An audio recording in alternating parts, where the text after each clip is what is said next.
Welcome to the explainer. So picture this. You're just hanging out, petting your cat, and you're both enjoying this really sweet, quiet moment where they're gently grooming your hand.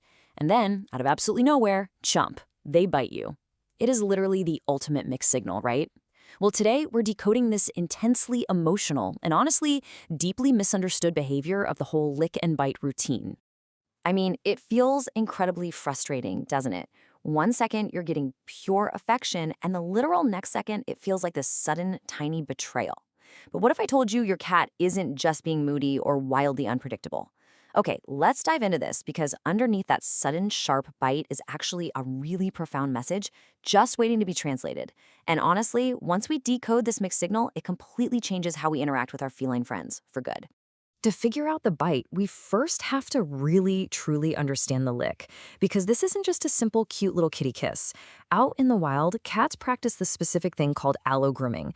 It's the grooming of one cat by another, and let me tell you, it is a highly selective currency of trust. They only give this out to siblings, mates, or deeply, deeply bonded companions. If a cat distrusts you, or even if they just barely know you, there is no way they are going to groom you.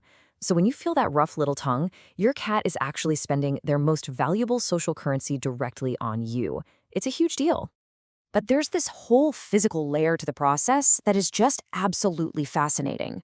When your cat is licking you, they are systematically depositing their own scent right onto your skin, while simultaneously pulling your distinct scent onto their tongue.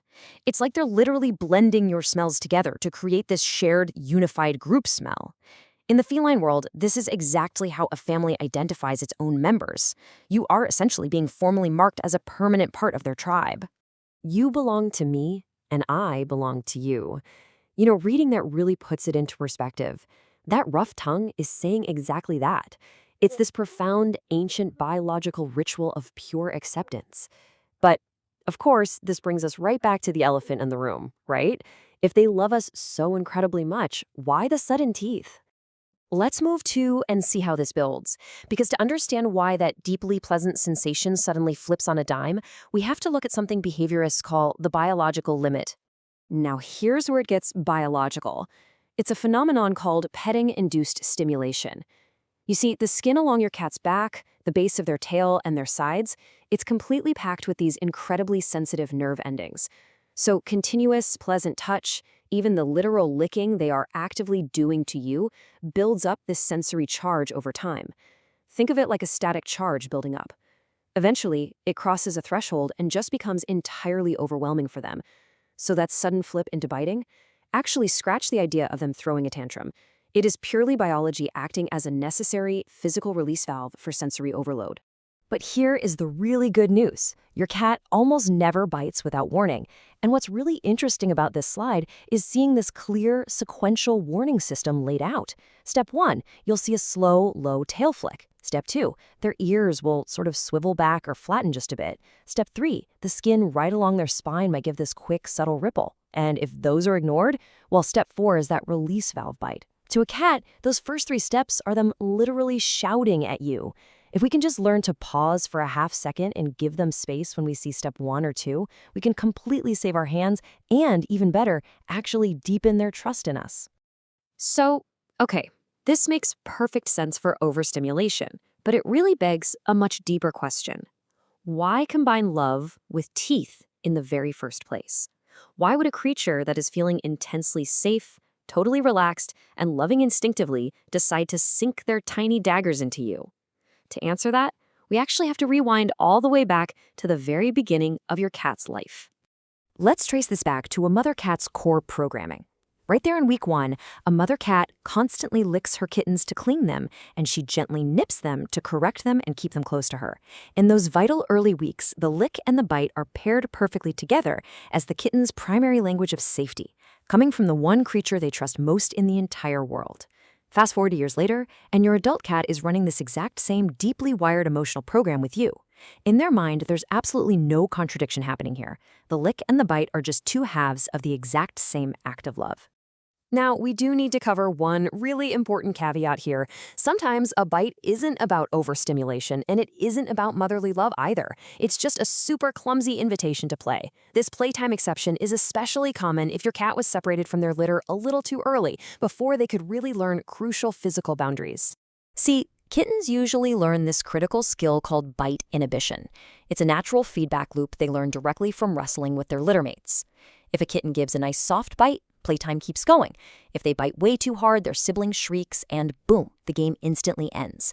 Without that essential littermate training, cats can reach adulthood with a really rough play style. They genuinely, honestly don't realize that their sharp little teeth actually hurt our fragile human skin. And this brilliantly illustrates how you can visually tell the two apart. Playtime features a quick, light bite, a nice loose body, soft eyes, and ears pointed eagerly forward. Overstimulation, on the completely opposite hand, features that slow tail flick we talked about, a rigid, tense body, and those flattened ears.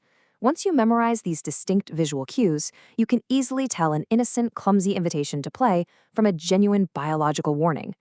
So if it is just rough play, the golden rule here is redirection, not discipline.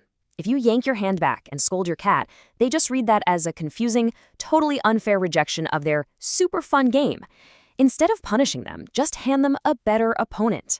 Keep a little wand or a kicker toy nearby, and when they get mouthy, just redirect all that playful, predatory energy right onto the toy.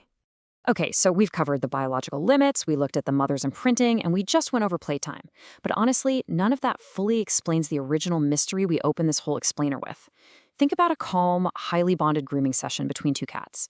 It almost always ends with a specific final bite. So what is that final bite really saying about your bond? So the crucial point is this: closure. In the nuance of cat language, that closing bite simply means we're done now. It is not a rejection at all. It is definitely not anger. It is just a very precise punctuation mark.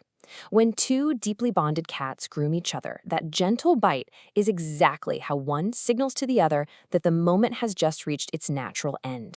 So let's look at the complete translation here. When your cat licks you and then bites you at the end of a petting session, you were just pulled into an incredibly rare family ritual. You were actively marked with a shared scent, you received their absolute oldest, most deeply wired language of love, and the bite, it naturally, peacefully signaled the chapter's end. The bite was never, ever the opposite of the lick. It was its completing half. They're just a creature who desperately wants to be understood by you. You know, the cats who seem the most unpredictable are very often just the ones whose signals have gone completely unread the longest. So I'll leave you with this. How will you respond the next time your cat speaks to you? Because once you start truly listening, giving them space when they hit that limit, and accepting their entirely unique language of closure, you'll find that the biting naturally softens all on its own. Thank you so much for joining me on this explainer to decode the fascinating, hidden language of our cats. Until next time, keep learning, keep observing, and keep truly listening to what your pets are really saying.